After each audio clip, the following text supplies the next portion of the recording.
नमस्ते, हाय, हेलो, कैसे हैं आप सब। चलिए कहानी शुरू करते हैं, जहाँ पे माधवी इंद्रानी को बहुत उल्टा सीधा कहने लगती है उसके एग्ज़ाम को लेकर के कि हाँ, ये सब झूठ बोल करके ये 8 क्लास में आई है। जिस पर वो इंद्रानी बहुत उसे सुना देती है, कहती है कि मैं अपने माँ बाप की और प्रिंसिपल के इजाज़त से ही यहाँ आई हूँ और मैंने एग्ज़ाम दिया है, तब जा कर के मैं यहाँ आई हूँ। ऐसी नहीं मुझे इस क्लास में एडमिशन मिला है और मैं यहाँ इस क्लास में क्या मेरी किसी भी क्लास में अगर एडमिशन होता तो मैं उस एग्ज़ाम में क्लियर करती और मैं सबसे अच्छे मार्क्स लेकर आती। जिस पर माधवी कहने लगती है, ठीक है, अगर इतना ही भरोसा है खुद पे तो देखते हैं। तुम तो वैसे भी बीच सेमेस्टर टपकी हो, तुम्हें तो कुछ भी नहीं पता हमारे क्लास में क्या कुछ पढ़ाया गया है। देखते हैं तुम कैसे मार्क्स लाती हो और कैसे एग्ज़ाम को क्लियर कर पाती हो, क्योंकि यहाँ तो एग्ज़ाम मैं ही क्लियर करूँगी। मैं इस क्लास की टॉपर हूँ। जिस पर इंद्रानी कहती है, इस बात के लिए तो आपको कॉन्ग्रेचुलेशन कहना चाहिए। कॉन्ग्रेचुलेशन, आप टॉपर हैं और आप टॉपर बनी रहें, मैं इस बात की दुआ करूँगी। लेकिन मैं ये नहीं कह सकती कि मैं फ़ेल हो जाऊँगी, क्योंकि मैं भी अपनी जी जान लगाकर कोशिश करूँगी, क्योंकि जैसे आपको अपने माँ बाप के नाम रोशन करना की इच्छा है, वैसे ही मुझे भी है। जिस पर वो कहती है, मैं अपने माँ बाप के लिए नहीं, मैं अपने खुद के लिए कर रही हूँ, क्योंकि अगर पढ़ूँगी नहीं तो मेरा भविष्य अंधेरे में चला जाएगा और मुझे बाकी औरतों की तरह चूल्हा चौका नहीं करना। मुझे अपनी पढ़ाई पे ध्यान देकर एक अच्छा इंसान बनना, एक डॉक्टर बनना है। जिस पर वो कहती है, ये तो बहुत अच्छी बात है, आपको पता है कि आपको कहाँ जाना है। मुझे नहीं पता कि मुझे कहाँ जाना है। जिस पर वो कहती है, हाँ, तुम्हें पता कैसे होगा, तुम अभी 10 साल की हो, तुम्हें जो जहाँ पढ़ने को बोल दिया तुमने वहीं पढ़ना शुरू कर दिया, लेकिन तुम्हें ये सब भी आना चाहिए।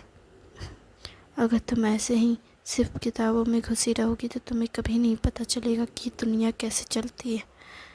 माधवी की बात इंद्रानी को बहुत पसंद आती है और माधवी से कहती है, इंद्रानी, क्या तुम मेरी दोस्त बनोगी।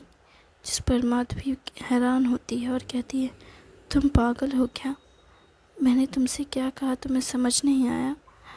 जिस पर इंद्रानी कहती है, हाँ, मुझे समझ आया, लेकिन तुम पढ़ाई में अच्छी हो, तुम हर चीज़ में अच्छी हो, तुम्हें दुनियादारी का नॉलेज है और तो और तुम्हें ये भी पता है कि तुम्हें क्या करना है, कब करना है, कैसे करना है, और तुम बड़ी होकर क्या बनोगी तुम्हें ये भी पता है। तो अगर मुझे कोई इंसान ऐसा मिल जाए जो इस सब में माहिर हो तो मुझे तो उससे दोस्ती करनी चाहिए ना। जिस पर माधवी कहती है, मैं और तुमसे दोस्ती करूं? नहीं, मुझे दोस्तों की कमी नहीं है जो मैं तुमसे दोस्ती करूं। जिस पर इंद्रानी कहती है, मैं भी पढ़ने में अच्छी हूँ, मुझसे दोस्ती करके तुम्हारा नुकसान नहीं होगा। जिस पर माधवी कहती है, मुझे फ़ायदा और नुकसान देखना भी नहीं है, क्योंकि इस वक्त तुम मेरी कॉम्पिटिटर हो और मुझे तुमसे आगे बढ़ना है। पर मैं तुम्हें अपना प्रतिद्वंदी नहीं समझती। मेरा मानना है कि दूसरों से कंपटीशन नहीं करना चाहिए। इंसान को हमेशा खुद से लड़ना चाहिए और खुद में बेहतर बनना चाहिए। दूसरों से compete करके आप आगे तो बढ़ सकते हो, लेकिन एक पॉइंट पे आकर आप अकेले पड़ जाते हो और उस वक्त आपको खुद भी नहीं पता होता कि आपको क्या चाहिए। जो चीज़ आपके पास होती है वो भी आपको सुकून महसूस नहीं कराती, और जो चीज़ नहीं होती है उसे ना होने का दुख सताता है और उसे पा भी नहीं सकते, क्योंकि वो बीते हुए वक्त में रह जाता है। इसलिए हमें बस आज पे ध्यान देना चाहिए और हमें अपने आसपास ऐसे लोगों को रखना चाहिए जो भले हमारे साथ compete करे, लेकिन साथ में वो हमें एक बेहतर इंसान बनने में हमारी सहायता करे, ना कि हमें नीचा दिखाए। अगर कोई हमें नीचा दिखाता भी है तो भी उसमें हमारी भलाई होनी चाहिए, ताकि हम ऊपर उठ सकें, ना कि हम खुद से नफ़रत करें या किसी और से नफ़रत करें। कि दुनिया नफ़रत करने के लिए बनी ही नहीं है, और नफ़रत करके कुछ मिलने भी नहीं वाला इस दुनिया में। नफ़रत से सिर्फ खुद का ही नुकसान होता है। पर वही कुछ अगर हासिल करना है तो सबसे प्यार करके देखो, पूरी दुनिया तुम जीत जाओगी। माधवी से को ये बातें बहुत अच्छी लगती है और कहती है, ठीक है, तो मैं तुम्हारी दोस्त बनूंगी। तुम मुझे इस तरह की बातें सिखाना जिससे मैं खुद से नफ़रत ना करूं या दूसरों से ना करूं। पर मैं तुम्हें दुनियादारी सिखाऊंगी, इस बात की मैं कोई गारंटी नहीं दे सकती। मुझे दुनियादारी सीखनी भी नहीं है, क्योंकि मुझे पता है ये दुनिया कैसी है। तुम्हें ऐसा क्यों लगता है कि तुम्हें दुनियादारी पता है? जिस पर इंद्राणी कहती है, मुझे ये जानने के लिए दुनिया भर के लोगों से मिलने की ज़रूरत नहीं, जितने लोग यहाँ मौजूद हैं उनके दिमाग में झांकना ही काफ़ी है। जिस पर माधवी हैरान होती है, जिस पर इंद्राणी हंसती है और कहती है, मैं तो मजाक कर रही थी। जिस पर माधवी कहती है, तुम ऐसे बकवास जोक कैसे मार सकती हो? ऐसे जोक तो बहुत बड़े लोग मारते हैं, और वो भी ऐसे जोक नहीं मारते। क्या ये जोक अच्छा नहीं था? जिस पर पूरा क्लास हैरान होता है और हंसने लगता है और कहता है, तुम्हें तो जोक करना भी नहीं आता इंद्राणी। जिस पर माधवी कहती है, चलो आज से तुम मेरे बेंच पे बैठोगी।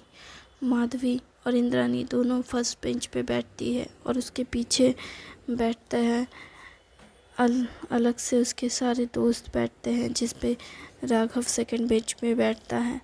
एक एक रो करके, एक रो लड़की का, एक रो लड़की का, फिर एक रो लड़की का, फिर एक रो लड़के का, ऐसे करके डिवाइड किया हुआ रहता है।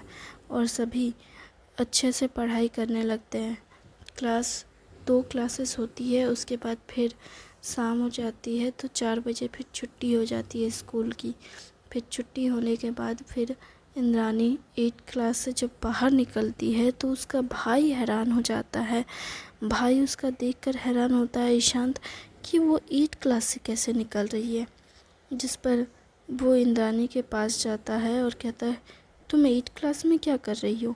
जिस पर ईशांत को इंद्राणी कहती है, भैया मैं आपसे 1 क्लास आगे हूँ, मैं 8 स्टैंडर्ड में हूँ। जिस पर ईशांत कहता है, तुम पागल हो, तुम्हारा 8 क्लास में एडमिशन कैसे हो सकता है? मैं अभी 7 में हूँ, तुम 8 में कैसे जा सकती हो? तुम्हारा एडमिशन होगा भी तो तुम 5 क्लास में जाओगी। जिस पर इंद्राणी और ईशांत की बातें सुन राघव और माधवी दोनों उनके बीच टोकते हैं और कहते हैं, जिस पर ईशांत को माधवी कहती है, क्या ये तुम्हारी बहन है? जिस पर ईशांत कहता है, हाँ ये मेरी बहन है। माधवी कहती है, अब से ये मेरी दोस्त है और मेरी दोस्त को तुम परेशान नहीं कर सकते, अगर तुम इसके भाई हो तब भी नहीं कर सकते। जिस पे राघव कहता है, भाई तेरी बहन अब मेरे क्लास में है। जिस पर ईशांत कहता है, ऐसा कैसे हो सकता है, मेरी बहन मुझसे आगे कैसे जा सकती है? जिस पर वो कहता है कि तुम्हारी बहन अच्छे से पढ़ाई की और एग्ज़ाम दिया, और एग्ज़ाम देने के बाद ही उसे इस क्लास में जगह मिली है। जिस पर इंद्राणी खुद अपने भाई की तरफ देखती है और कहती है, भाई सब सच कह रहे हैं, इशारों में। जिस पर ईशांत कहता है, घर चलो। जिस पर ईशांत इंद्राणी का हाथ पकड़ घर लेकर आता है। राघव भी उसके पीछे पीछे जाता है, क्योंकि वो भी बगल में ही रहता है। जिस पर सभी लोग घर आते हैं। मीनाक्षी भी पीछे पीछे आती है अपने भाई के और कहती है, भाई मैं भी तो हूँ। वो अपने भाई बहन दोनों साथ में जा रहे हैं, मैं भी तो आपके साथ जा सकती हूँ ना। जिस पर मीनाक्षी का हाथ झटक उसका भाई कहता है, राघव नहीं, तुम बहुत बदमाश हो, तुम मुझे हमेशा तंग करती हो। जिस पर मीनाक्षी कहती है, तंग तो आप करते हैं मुझे, मैं आपको नहीं तंग करती। भैया आप बहुत बुरे हो, जब देखो तब मुझे बेइज्जत करते हो। जिस पर वो कहते हैं, मैं तुम्हें बेइज्जत करता हूँ? तुम अपने दोस्तों के साथ नहीं जा सकती हो? मैं अपनी सहेलियों के साथ क्यों जाऊँ? आप भी तो अगर जाना है तो आप भी अपने दोस्तों के साथ जाएं, आप भी तो अकेले अकेले जाते हो। मैं आपके साथ जा रही हूँ तो क्या गलत कर रही हूँ? देखो तुम बहुत बोलने लगी हो, घर ही ना जा रहे हैं तो हम साथ में जाते हैं तो क्या बुराई है? जिस पर वो कहने लगता है, ठीक है चलो घर चलते हैं। जिस पर वो घर उसे लेकर जाता है, सब साथ में अपने अपने घर आते हैं। जिस पर ईशांत घर में आकर बैग पटक देता है और फिर अपने माँ के पास जाता है और कहता है, माँ आपको पता है इंद्रानी को 8th क्लास में एडमिशन मिला है? जिस पर माँ कहती है, हाँ मुझे पता चला, तुम्हारे पिता ने आकर बताया मुझे कि प्रिंसिपल बहुत खुश हुए थे इंद्रानी की एग्ज़ाम पेपर देखकर, और उसके बाद फिर वो 8th क्लास से की एक किताब लेकर आए और उस किताब से फिर उसे सवाल जवाब किए, उसे 5 मिनट किताब देखने दिए और उसी रोज़ और उससे फिर सवाल जवाब किए, और उसके बाद उन्होंने डिसाइड किया कि उसे 8th क्लास में एडमिशन देना चाहिए। और वैसे तो उसे 9 या 10 में भी जगह मिल जाती, लेकिन जो कि 9 क्लास में रजिस्ट्रेशन पूरा हो चुका था तो इसलिए 9 क्लास में एडमिशन नहीं मिला, और रजिस्ट्रेशन के बिना 10 क्लास के एग्ज़ाम कैसे होंगे, वो दे नहीं सकती है बोर्ड के। इसी वजह से उसका 8th क्लास में एडमिशन करना सही लगा सर को। पर माँ वो सिर्फ 10 साल की है। हाँ तो क्या हो गया, 10 साल की है तो? अगर किसी की बुद्धि तेज है तो उसे कम उम्र में कामयाबी मिल जाएगी तो क्या गलत है? कम उम्र में कामयाबी, उसे दुनियादारी का ज्ञान नहीं है तो दुनियादारी का ज्ञान देने के लिए तुम हो ना, उसके भाई। माँ देखो बेटा, पढ़ाई में वो तुमसे आगे हो तो क्या फ़र्क पड़ता है, पर है तो वो तुम्हारी बहन ही, और बहन को हमेशा प्रोटेक्ट करना तुम्हारी जिम्मेदारी है, उसका ख्याल रखना, उसकी हिफाजत करना तुम्हारी ज़िम्मेदारी है। और अगर तुम उसे ये सब करना चाहते हो, मतलब मैं क्या कहूँ तुमसे, मुझे खुद भी समझ नहीं आ रहा है। मैं खुद की बात करती हूँ। देखो मैंने जब पढ़ाई की तो मेरे भाई के मार्क्स मुझसे कम थे, पर मेरे भाई ने मुझे बहुत लाड प्यार से पाला, मुझे हर वो चीज़ दी जो मुझे चाहिए थी। जब मेरे 12th के एग्ज़ाम हो गए ना, तो मैं कॉलेज जाना चाहती थी, शादी नहीं करना चाहती थी तुम्हारे पापा से, लेकिन कोई भी मेरी शादी के ख़िलाफ़ नहीं था, बल्कि सभी लोग चाहते थे कि मेरी शादी हो जाए। लेकिन तुम्हारे भैया ने ना, मतलब मेरे भैया ने, उन्होंने मेरी शादी ना करवाने के बारे में सोचा और कहा कि मेरी बहन अगर पढ़ना चाहती है तो मेरी बहन को मैं पढ़ाऊँगा, और वो जब शादी करना चाहेगी तब मैं उसे शादी करने के लिए कहूँगा, अभी नहीं। हालांकि तुम्हारे पिता मुझे भी बहुत पसंद है, इसलिए मैंने हाँ कह दिया था, और फैमिली के बारे में सोच करके भी, और तुम्हारे पिता के हालत के बारे में भी सोचकर। लेकिन मैं पढ़ना चाहती थी, इसलिए जब शादी हुई तो उसके बाद भी तुम्हारे पिता को ये बात नहीं पता थी कि मैं पढ़ना चाहती हूँ आगे, लेकिन मेरे भाई को पता थी, इसलिए मेरा भाई खुद शादी के बाद तुम्हारे पिता से बात करने आए और तुम्हारे पिता को समझाया कि मेरी बहन पढ़ना चाहती थी, लेकिन किसी कारणवश, मतलब परिवार के इतने ज़ोर देने पे वो शादी के लिए मान गई और उसने अपनी पढ़ाई छोड़ दी। फिर तुम्हारे पिता ने साथ दिया और मुझे पढ़ने के लिए इनकरेज किया। मेरे पिता और मतलब तुम्हारे पिता और मेरे भाई ने मेरा बहुत ख्याल रखा। मैं वहाँ जाने के बाद मेरा वहाँ मन भी नहीं लग रहा था शुरुआत में, तो तुम्हारे पिता और मेरे भाई ने मुझे बहुत आगे बढ़ने के लिए ये किया, लेकिन फिर भी मेरा मन नहीं लगा तो मैंने पढ़ाई छोड़ दी। लेकिन तुम्हारे पिता और मेरे भैया ने हार नहीं मानी और मुझे जी जान लगा के पढ़ने के लिए बोलने लगे, लेकिन मैंने पढ़ना छोड़ दिया। लेकिन मैं जानती हूँ कि मुझे पढ़ना चाहिए था। अगर मैंने उस वक्त ठीक से पढ़ाई की होती तो आज मैं तुम्हारे पिता की कोई मदद कर पाती। लेकिन फिर भी मैंने अपनी पूरी कोशिश की, जितना हो सके मैंने उतना तुम्हारे पिता की मदद करनी चाहिए और मैं करने की कोशिश भी करती हूँ। लेकिन मैं इस बात से कहीं ना कहीं अफसोस करती हूँ कि अगर मैंने पढ़ाई की होती तो आज मैं तुम्हारे पिता की भी मदद कर पाती और तुम लोगों की अच्छी परवरिश भी कर पाती। जिस पर वो उसका बेटा कहता है ईशांत कि माँ आप ऐसा मत कहिए, पिताजी और आप हमारी अच्छी परवरिश कर रहे हैं। जिस पर वो कहती है कि मैं जानती हूँ तुम्हारे पिता ने कोई कमी नहीं छोड़ी तुम्हारी परवरिश में, पर पता नहीं क्यों मुझे ऐसा लगता है कि मेरी तरफ से कोई कमी रह गई है। नहीं माँ, ऐसी कोई बात नहीं है। इसलिए मैं चाहती हूँ कि तुम अपनी बहन को ऐसा महसूस मत कराओ जैसा मैं महसूस करती हूँ। उसे पढ़ने दो। वैसे भी अगर वो कम उम्र में कामयाब बन जाती है तो उसकी शादी भी वैसे भी यहाँ पे जल्दी ही करवा दी जाएगी। वो कामयाब होगी तो उसे ठीक से अपने फैसले ले पाएगी। लेकिन चूँकि उसकी बुद्धि ठीक से हुई नहीं है, उसे सामाजिक ज्ञान नहीं है, इसलिए उसे पढ़ने दो। वो पढ़ेगी लिखेगी तभी तो उसे सामाजिक ज्ञान आएगा, बुद्धि आएगी। उसे सिर्फ किताबों का ज्ञान है, रिश्ते नाते प्यार मोहब्बत ऐसी सामाजिक दुर्व्यवहार अच्छाई बुराई किसी चीज़ का उसे ज्ञान नहीं है ठीक से। उसे बाहर निकलने दो, जाने दो, घूमने दो, फिरने दो, उसे पता तो चले कि दुनिया में कैसे कैसे लोग रहते हैं।